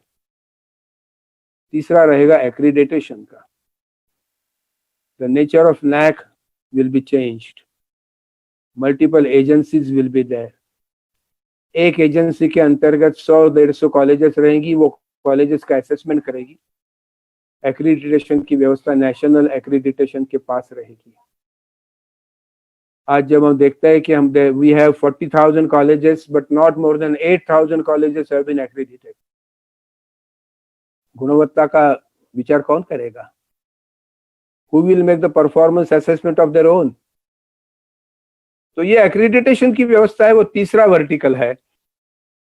और चौथा वर्टिकल है स्टैंडर्ड सेटिंग का। प्रोफेशनल कॉलेजेस में स्टैंडर्ड सेटिंग ये करेंगे, क्वालिटी के बेंचमार्क निश्चित होंगे, उस बेंचमार्क्स के आधार पर क्वालिटी को जज किया जाएगा। तो these are the 4 verticals, 4 pillars of governance after the national education policy. मुझे आखिरी मुद्दा लेना है, वो बहुत ही लुभावना है, और वो है जिसका उल्लेख डॉक्टर व्यास जी ने किया है। थोड़ा संक्षेप हुआ, मैं थोड़ा विस्तार 2 मिनट में करूंगा। National research foundation is going to be established by act. 20,000 crore rupees per year will be the disbursement. और इसका मतलब रहेगा जो रिसर्च करने के लिए एक एनकरेजमेंट तो है ही, मोटिवेशन है ही, लेकिन research will be combined with industries, with recognition of researchers, with opening a very large avenue for publications. ऐसी सारी बातें उसमें आएगी। आज अमेरिका के पास न्यू एजुकेशन पॉलिसी नहीं पता है, उसके अनुसार they have more than 5,67,000 registered patents. तो ध्यान में आता है कि हमारे पास 45,000 से ज्यादा नहीं है। We have to improve it because all the patents are useful for several purposes, not only for PhD and MPhil. वो तो होता नहीं है, और इसलिए नेशनल रिसर्च फाउंडेशन एक नई बात लेकर, एक नई प्रभात लेकर हमारे सामने आने वाला है। हमारे जो रिसर्चर्स है वो अन्य देशों में जाते हैं, जाना चाहिए, लेकिन एक परिस्थिति ऐसी निर्माण करेंगे कि रिसर्च के लिए हमारे देश में आने वाले युवाओं की संख्या बड़ी होगी। विश्वगुरु भारत की कल्पना करने वाले हम, अनुसंधान तो हमारे भूमि में सबसे पहले है। बहुत सारी बातें इस भूमि से ही निपज कर आए। बड़े अभिमान के साथ कहते हैं कि 0 का रिसर्च यही हुआ, 0। बड़े बड़े अवकाश के संबंध में हमारे यहाँ अनुसंधान हुए, इसको बढ़ाने की आवश्यकता ध्यान में लेकर ये बात हमारे सामने आती है, जिसका उल्लेख हमारे नेशनल एजुकेशन पॉलिसी में बहुत बड़ी मात्रा में, बहुत अच्छी तरह से किया है। अंत में मैं इतना ही कहूंगा कि there is a mechanism for implementation. आप अगर बड़ी पुस्तक पढ़ेंगे, जो पॉलिसी है कुछ 500 पन्नों की है, उसमें एक एक इसके लिए उन्होंने टाइम फ्रेम दिया है। सबसे बड़ा टाइम फ्रेम है ये मल्टीडिसिप्लिनरी कॉलेजेस के लिए है, लेकिन implementation with in the time frame करना ये सबसे बड़ी बात है, और इसलिए गवर्नमेंट का दायित्व बहुत बड़ा है। थोड़ी ऑटोनॉमी अगर मिले तो जगह जगह टास्क फोर्स किए जाएंगे। महाराष्ट्र में स्थापन किया है, लेकिन वो भी गवर्नमेंट का है, लेकिन लोक सहभाग भी उसके लिए बड़ा महत्वपूर्ण रहता है। NCERT, NCTE ऐसे इंस्टीट्यूशंस का रोल बड़ा महत्वपूर्ण है, तो उनको भी सक्षम बनाने का काम करना होगा। स्ट्रक्चरल चेंजेस के लिए एक छोटी बात कहता हूं कि as a result of this national education policy 150 नई संस्थाएं खड़ी करने होने वाली है, छोटी बड़ी करके, और एक एक इंस्टीट्यूशन का जो काम है वो काम उन्होंने they have well defined it. तो मैं समझता हूं कि national education policy is going to be landmark in the transformation process of our education. It is going to be a turning point. जो हम पिछले विषयों में थोड़े एडहॉकिज्म के साथ कर रहे थे, क्योंकि कोई फिक्स पॉलिसी हमारे साथ में नहीं थी, अब ये in the light of the policy ये होगा। मैं समझता हूं कि इस प्रकार की एजुकेशन पॉलिसी आने वाली पीढ़ी के लिए एक नई सुबह लेकर आने वाली है। उसी दरमियान प्रधानमंत्री जी ने आत्मनिर्भर भारत की बात कही है। आत्मनिर्भर भारत और शिक्षा की योजना, जो आत्मनिर्भर भारत की योजना बनेगी, एक बार उन्होंने कहा था कि national planning and educational planning should go hand in hand. तो एजुकेशनल प्लानिंग और नेशनल प्लानिंग, इसका एक एकत्रित चित्र नेशनल एजुकेशन पॉलिसी के माध्यम से दिखे, ऐसा मनोदय में भी व्यक्त करता हूं। मैं फिर सभी से, आप जो महानुभाव अपने अपने जगह पर बैठकर मुझे सुने होंगे, विचार भी प्रक्रिया उनकी चलती होगी। बहुत अच्छे लोग विचार कर रहे हैं, मैं जानता हूं। तो सबके प्रति, विश्वविद्यालय के कुलपति के प्रति, आपके सबके प्रति मैं आभार व्यक्त करके मैं यहाँ रुकता हूं, मेरा निवेदन पूर्ण करता हूं। सभी को धन्यवाद। बहुत बहुत धन्यवाद professor Aniruddh Deshpande ji. I think it was something that we did not knew all together. ऐसी कुछ चीजों पर प्रकाश पड़ा है आज, और it was in great detail. Thanks once again. ज्यादा समय न लेते हुए आज हमारे साथ सभी संकाय के डीन जुड़े हुए हैं। मैं उनसे ही निवेदन करूंगा इस इंटरैक्टिव सेशन की शुरुआत के लिए। मैं request the dean faculty of education and psychology professor RC Patel. Meanwhile may I request everybody to kindly mute their mic? कुछ आवाज आ रही है बैकग्राउंड में। Over to you, sir. Professor R.C. Patel, can you please unmute yourself? Yes. Thank you, Professor Chakravarti and Deshpande साहब, प्रणाम। काफी detail में आपने बताया। मेरा एक बहुत छोटा सा एक प्रश्न है कि इम्प्लीमेंटेशन के लिए जो 4 पिलर की बात करी है, रेगुलेटरी, फाइनेंस और वो, तो in your opinion which should be the first? जैसे पूरे भारत में हमें इम्प्लीमेंट करना है तो शुरू कहाँ से करें?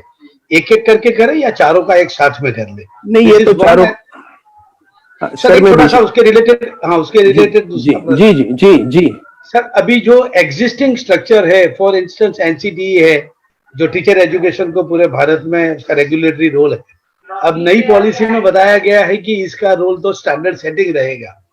तो कोई ऐसी कोई संभावना है कि जैसे एनसीटी को एक रेगुलेटरी में कन्वर्ट कर ले जो पूरे भारत के हायर एजुकेशन इंस्टीट्यूशन को रेगुलेट करे, या एआईसीटी को कोई दूसरा रोल दे दे, एम्स को दूसरा दे दे, ऐसी कोई संभावना आप देखते हो? या अगर नहीं है तो फिर एनसीटी और इनका क्या होगा? नहीं है। हाँ सर प्लीज। एक बात मैं पहले बताता हूं कि higher education council of India नाम की एक अम्ब्रेला बॉडी तैयार होगी, और इस अम्ब्रेला ऑर्गेनाइजेशन के अंतर्गत ये 4 जो वर्टिकल्स है उनका काम चलेगा।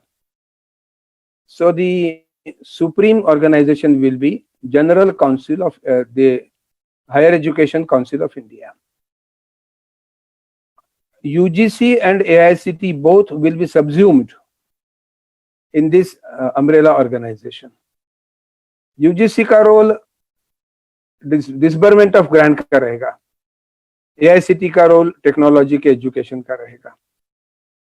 रेगुलेटरी अथॉरिटीज में और भी आएंगे, जैसे फी रेगुलेटरी अथॉरिटी है, इंफ्रास्ट्रक्चर रेगुलेटरी अथॉरिटी है।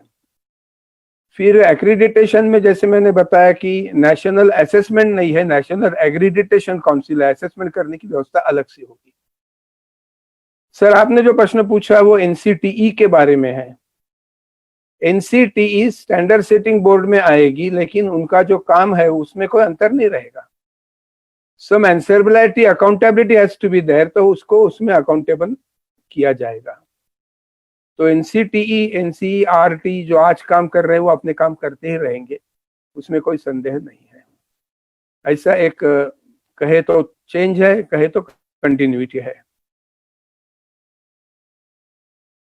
धन्यवाद।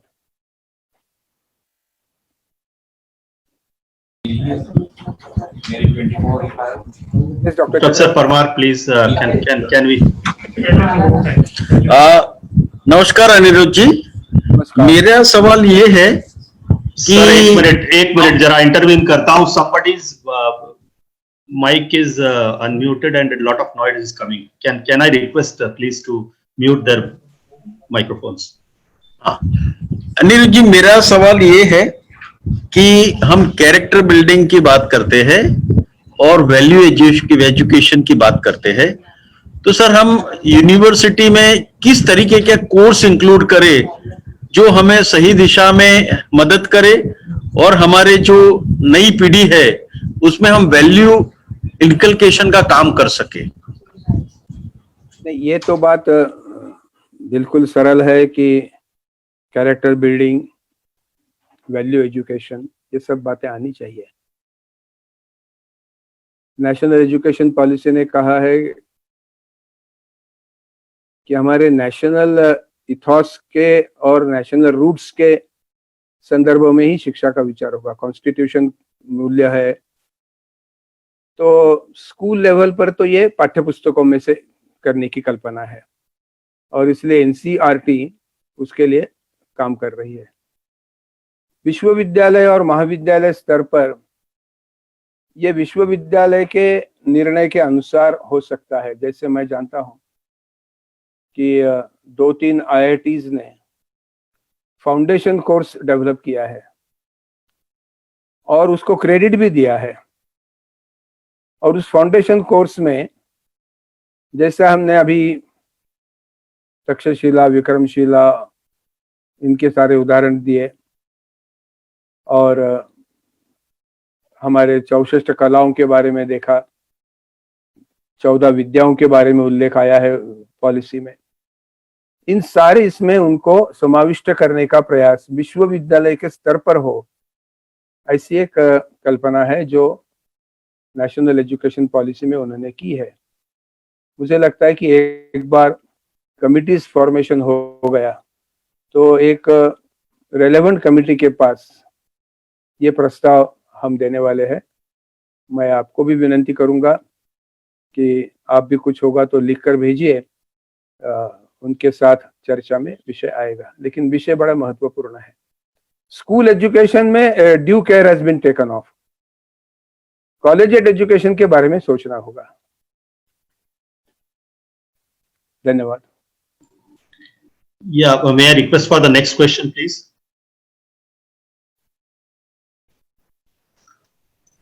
Sir, आप Can I ask one question? yeah, please go ahead. Okay, sir. Sir नमस्कार, मेरा नाम कृष्णन है, मैं आर्ट्स फैकल्टी का डीन हूँ।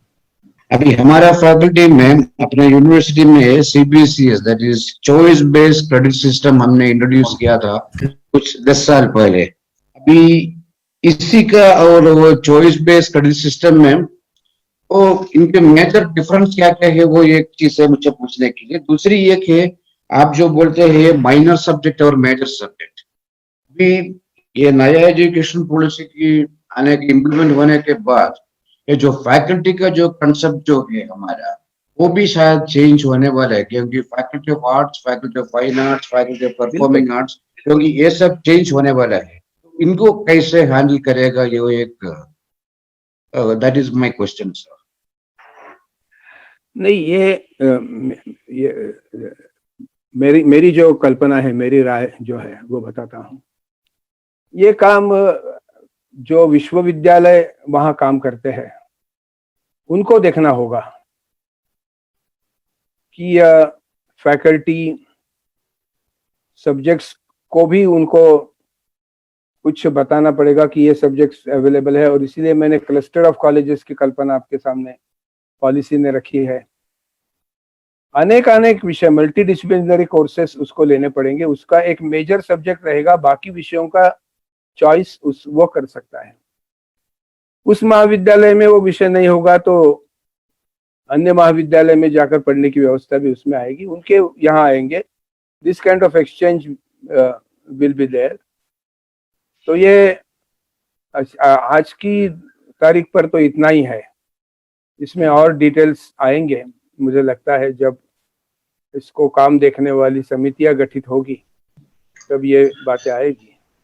लेकिन मूल बात ऐसी है कि एक मेजर के साथ अनेक मल्टीपल चॉइस उसको रहेंगे। वहां उपलब्ध नहीं होंगे तो अन्य विश्वविद्यालय में करने की व्यवस्था उसकी रहेगी, कॉलेज में करने की व्यवस्था रहेगी। लेकिन हमने फैकल्टी की व्यवस्था पहले करनी पड़ेगी, ये तो बात है ही। मानो हमारे कॉलेज में आज तक म्यूजिक का सब्जेक्ट नहीं था, साइकोलॉजी नहीं था, हम शुरू करना चाहते हैं, तो फैकल्टी की व्यवस्था, उनके वेतन की व्यवस्था, और इसीलिए क्लस्टर में वेतन डिवाइड होगा। अनेक कॉलेजेस एकत्र आकर शेयरिंग करेंगे, ऐसी एक कल्पना है। मुझे लगता है कि प्रारंभ में कुछ दिक्कतें आएगी लेकिन धीरे धीरे सेट हो जाएगा। जैसे ये चॉइस बेस्ड क्रेडिट सिस्टम अभी ठीक हो रही है, वैसा भी हो सकता है वहाँ। Yes sir. नमस्कार सर। नमस्कार। मैं Jagdish Solanki, faculty of social work से पूछ रहा हूँ सर। पूछिए जी। मेरा सवाल है सर कि हमारे देश में जो हेट्रोजिनिटी और होमोजिनिटी के जो इश्यू आते हैं, इनके लिए ये राष्ट्रीय शिक्षा नीति में क्या प्रावधान है? यानी मेरे ध्यान में नहीं आया, होमोजेनिटी और हेटेरोजेनिटी। ठीक, हमारा एजुकेशन अभी 3 सेगमेंट में होता है, रूरल, ट्राइबल एंड अर्बन। उनके इंटीग्रेशन के लिए क्या प्रोविजंस है? नहीं, इंटीग्रेशन का जो विषय है, जैसे मैंने वो स्कूल कॉम्प्लेक्स का उदाहरण दिया, वैसा ही उदाहरण ये क्लस्टर ऑफ कॉलेजेस के पीछे है कि अगर उस महाविद्यालय में उसकी व्यवस्था नहीं होगी तो दूसरे महाविद्यालय से, या वहां महाविद्यालय में 1-2 महीने के आकर वो पढ़कर जा सकता है। ऐसा एक एक्सचेंज की कल्पना उसमें अगर आगे चली गई तो मुझे लगता है कि आप जो कह रहे हैं वो संभव होगा और वो कर भी सकेंगे। देहात इतना ही नहीं है, डिजिटल डिवाइड का भी विषय है जो आप कह रहे हैं, उसको मैं और एक जोड़ना चाहता हूँ कि कहीं कहीं डिजिटाइजेशन बहुत अच्छी तरह से हो सकता है, छोटे गांवों में नहीं हो सकता है, तो उसके लिए भी व्यवस्था आवश्यक है। देहात और छोटे गांव, ग्राम विभाग, वहां तक तो शिक्षा पहुंचनी चाहिए। ड्रॉप आउट रेट 0 करने की कल्पना है। Gross enrolment ratio collegiate level का 50% करने की कल्पना है। तो इन बातों के लिए तो एक इम्प्लीमेंटेशन के रूल्स निश्चित करने होंगे। अभी तो ये पॉलिसी है, इन प्रिंसिपल बातें आपको बताई गई है। Thank you sir. Okay sir.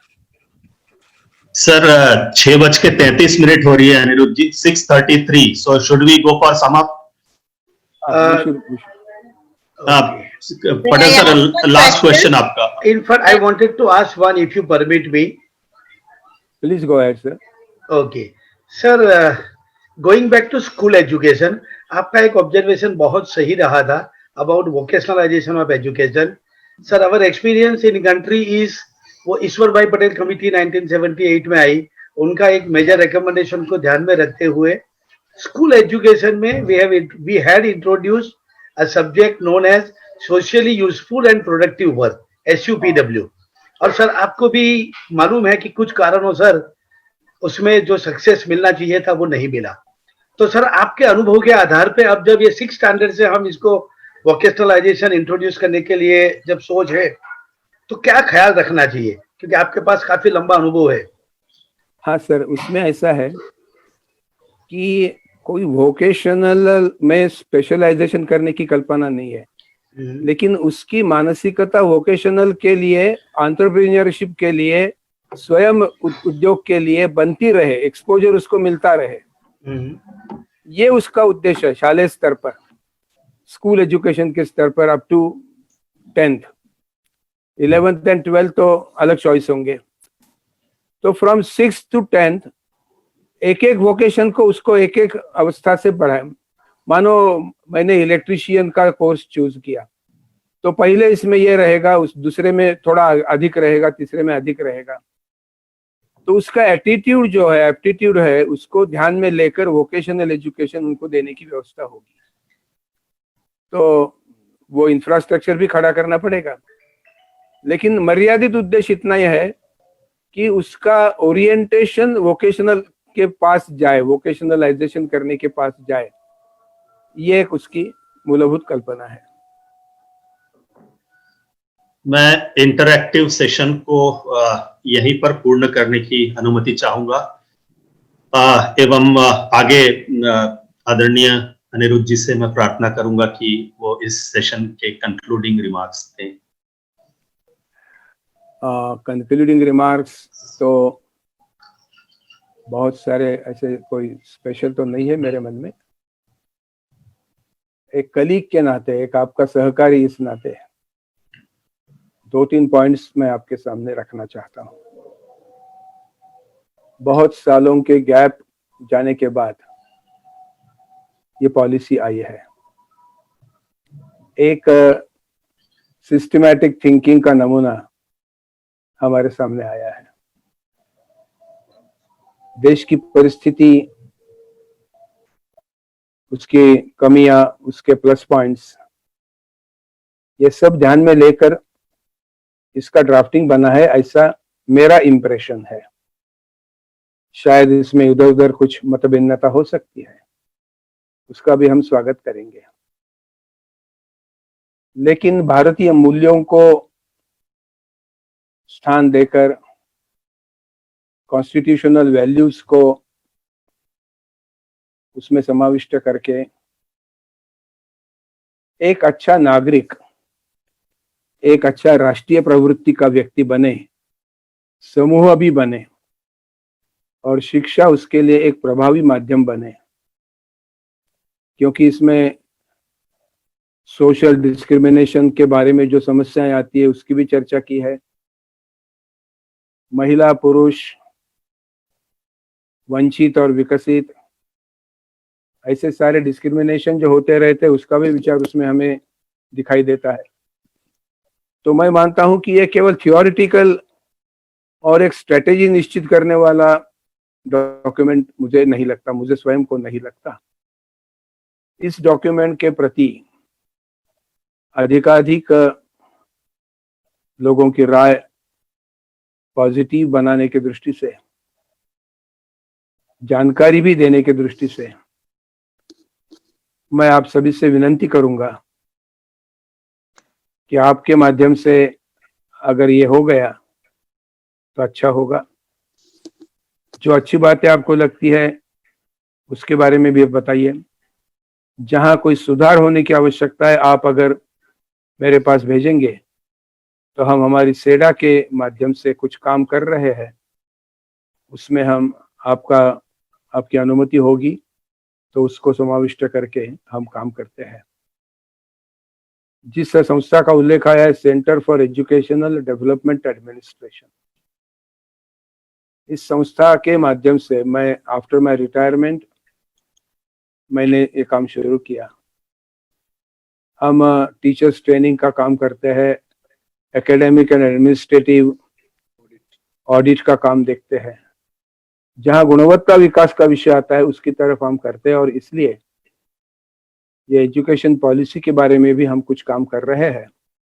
Doctor चक्रवर्ती और आपके और कुछ सहकारी है वो जानते हैं। मेरी प्रार्थना रहेगी कि आपको अगर ऐसा कुछ लगता है तो आप विश्वविद्यालय के प्लेटफॉर्म से तो जरूर भेज सकते हैं और सेडा के प्लेटफॉर्म से भी आप भेज सकते हैं। मैं फिर से आपके प्रति धन्यवाद व्यक्त करता हूं। डॉक्टर व्यास जी के प्रति विशेष आभार व्यक्त करता हूं। डॉक्टर चक्रवर्ती और उनके सहकारियों ने मुझे यहाँ आमंत्रित किया, मेरे सुविधा की तारीख निश्चित की, इसके लिए उनके प्रति भी मैं आभार व्यक्त करता हूं और प्रभु से प्रार्थना करता हूं कि ये पैंडेमिक का संकट जल्दी से जल्दी निराकरण होकर हमारा पूर्ववत स्वस्थ जीवन हमें प्रदान करे। इसी के साथ मैं मेरा निवेदन पूर्ण करता हूं। धन्यवाद। नमस्कार सर। धन्यवाद। हम प्रार्थना करते हैं कि सर दोबारा विश्वविद्यालय में आपका व्यक्तिगत आपकी अनुकूलता के हिसाब से मार्गदर्शन हो, ऐसी ईश्वर को प्रार्थना करते हैं। और आपको सर प्रार्थना करते हैं कि विश्वविद्यालय में आप आए और हमारा मार्गदर्शन करें जब सिचुएशन नॉर्मल हो। और सर एक बड़ी अच्छी बात मैं आपके पास रखना चाहता हूं, क्योंकि ये एक औपचारिकता जो हमारा जो वेबिनार था वो अभी समाप्त हुआ, तो सर एक अच्छा काम हम कर पाए जिसकी हम अपेक्षा करते हैं आत्मनिर्भरता थे कि सर मार्च में जब ये परिस्थिति शुरू हुई कोविड की, तो सच में मैं बताऊं कि ऑनलाइन एजुकेशन जो था वो केवल एलसीडी प्रोजेक्टर क्लासरूम में लगा करके पीपीटीज दिखाने की बात थी। ये ऑनलाइन एजुकेशन का कंसेप्ट था, क्योंकि नेक के लिए हम अगले साल जा रहे तो बहुत जोर से मेरी समझ ये है कि सर एक तो एकेडमिक एंड एडमिनिस्ट्रेटिव ऑडिट में सर आपका मार्गदर्शन मुझे चाहिए, क्योंकि विश्वविद्यालय की जो त्रुटियां है वो हम जानना चाहेंगे और इसके ऊपर काम करना चाहेंगे। दूसरी जो बात है, मैं बड़े गर्व के साथ कहता हूं कि सर ऑनलाइन टीचिंग तो शुरू हो ही गया, पूरे विश्वविद्यालय, पूरे भारत के विश्वविद्यालय में हुआ है, हमारे यहाँ पर भी शुरू हो गया। लेकिन सर जो सबसे बड़ी बात जो मुझे अच्छी लगती है कि हम कर पाए, इसके लिए पूरी मेरी जो टीम है उसको मैं श्रेय देना चाहूंगा कि सर 20,000 जो विद्यार्थी है, 20,000 हमारे बच्चे थे पूरे भारत में, कुछ भारत के बाहर के फाइनल ईयर और पोस्ट ग्रेजुएशन के, सर उनकी पूरी जो परीक्षा है फाइनल ईयर की और पोस्ट ग्रेजुएशन की फाइनल सेमेस्टर की, तो सर हमारे यहाँ कंप्यूटर सेंटर की जो टीम है उस टीम ने एक अपना पोर्टल बनाया, और जो पहले और दूसरे साल का जो था वो पोर्टल बना, और जो यूजीसी की गाइडलाइन से मेरिट बेस्ड प्रोग्रेशन, उसके आधार पर उसके परिणाम हमने खुद हमारे पोर्टल के आधारित हमने जारी कर दिए। और ये परीक्षा है सर, उसका सेकंड फेज चल रहा है। परीक्षा एक साथ विश्वविद्यालय ने अपनी टेक्नोलॉजी, अपनी एक्सपर्टाइज का यूज करते हुए सर 6,000 बच्चे एक साथ एग्जाम दे सकते हैं, ऐसी व्यवस्था विश्वविद्यालय में करी है।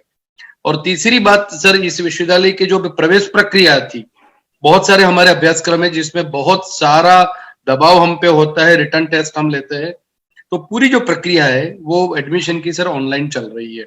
और मैंने तो राज्य सरकार में भी ये रूपाणी साहब को एक रिक्वेस्ट करी है कि बाकी विश्वविद्यालय जो नजदीक है मेरे पास, जैसे अभी एक गोविंद गुरु विश्वविद्यालय में हमारे एक मित्र है मैनेजमेंट के प्रोफेसर प्रताप सिंह चौहान है, या और कोई अन्य विश्वविद्यालय जिनको अपनी प्रवेश की परीक्षाएं करवानी है, तो मैं मानता हूं कि मेरा विश्वविद्यालय उसमें सहयोगी होगा। और इससे सर ये जो पोर्टल जो हमने बनाया है, एक एजेंसी आई थी, उसको हमने कहा कि इतने बच्चों की परीक्षा लेनी है, तो उन्होंने कहा कि आपको इसके लिए करीब 72 लाख रुपए देने पड़ेंगे। हमने ये काम सर केवल 5 लाख रुपए में कर दिया है। और इसके लिए मेरी पूरी विश्वविद्यालय की टीम, क्योंकि ये सर आप आज हमारे साथ है तो मुझे बड़ा आनंद होता है। और सर ये गाइडलाइंस जब आई है यूजीसी की 1 नवंबर से, मुझे बड़ी प्रसन्नता है सर कि लगातार सर पूरे विश्वविद्यालय की एक वाणिज्य की फैकल्टी है, वो थोड़ा उसमें हम पीछे चल रहे, बाकी सब विश्वविद्यालय की बाकी और फैकल्टीज का सर पहला जो साल होता है उसमें एडमिशंस भी हो चुके हैं, ऑनलाइन क्लासेस भी चल रही है। तो सर मैं मानता हूं कि आत्मनिर्भरता का ये जो विचार है प्रधानमंत्री जी का, जो हमने विश्वविद्यालय में हमने इसका स्वयं अनुभव किया है, और पूरा एडमिनिस्ट्रेशन सर है, टीचिंग है, रिसर्च है, पूरा ऑनलाइन चल रहा है। मैं मानता हूं कि आने वाले वक्त में बाकी के जो सेक्टर्स ने जो कंपटीशन में अपने आप को खड़ा किया और आगे बढ़े, फार्मेसी है, बैंकिंग है, मैं मानता हूं कि ये जो चुनौती शिक्षण के पास आई है, मैं मानता हूं हम सब मिलकर के उसमें बहुत आगे जाएंगे। बस आपका मार्गदर्शन और आशीर्वाद सर विश्वविद्यालय पर रखिएगा। आप कभी भी बताइए, हम आपके सेवा में हैं। हाँ सर, नमस्कार सर। नमस्कार सर। नमस्कार। धन्यवाद। आभार विधि की उसका सुखद दायित्व मुझे दिया गया है। मैं सबसे पहले गुजरात के शिक्षा मंत्री आदरणीय श्री चुडासमा जी का आभार मानना चाहूंगा। समय अनुकूलता ना होने के कारण वो जुड़ नहीं पाए, लेकिन उनका आशीर्वाद हमेशा हमारे साथ रहा है, तो मैं विश्वविद्यालय की ओर से उनका बहुत बहुत आभार मानता हूँ। अनिरुद्ध जी, शायद आज का समय कम पड़ा है। काफी लोगों के काफी प्रश्न थे, मेरे खुद के भी प्रश्न थे, लेकिन पूछ नहीं पाए हैं। तो जैसी मेरी आपसे भी एक बार बातचीत हुई थी कि इसमें शिक्षकों का क्या दायित्व रहेगा, उसके बारे में भी कोई एक व्याख्यान अगर जरूर करेंगे निकट भविष्य में हो तो बहुत अच्छा रहेगा। मैं आपका भी विश्वविद्यालय की ओर से बहुत बहुत आभार मानता हूं, और आने वाले समय में आपका सहयोग मिलता रहे इसकी विनंती करता हूं। ये सबके पीछे, ये एनईपी के जितने भी वेबिनार्स हुए, इन सबके पीछे जो प्रेरणा स्रोत है वो हमारे कुलपति प्रोफेसर परिमल व्यास जी हैं, तो मैं उनका भी इस अवसर पर बहुत बहुत आभार मानना चाहूंगा। साथ हमेशा रहा है रजिस्ट्रार साहब का, उनका भी आभार मानना चाहूंगा, एवं सभी डीन जिन्होंने आज के कार्यक्रम में शिरकत की है, और सभी सहभागियों का मैं आभार मानते हुए आज के इस वेबिनार को अंतिम छोर की ओर अगर करता हूं। आपका बहुत बहुत धन्यवाद, बहुत बहुत आभार। नमस्ते। नमस्कार। नमस्कार।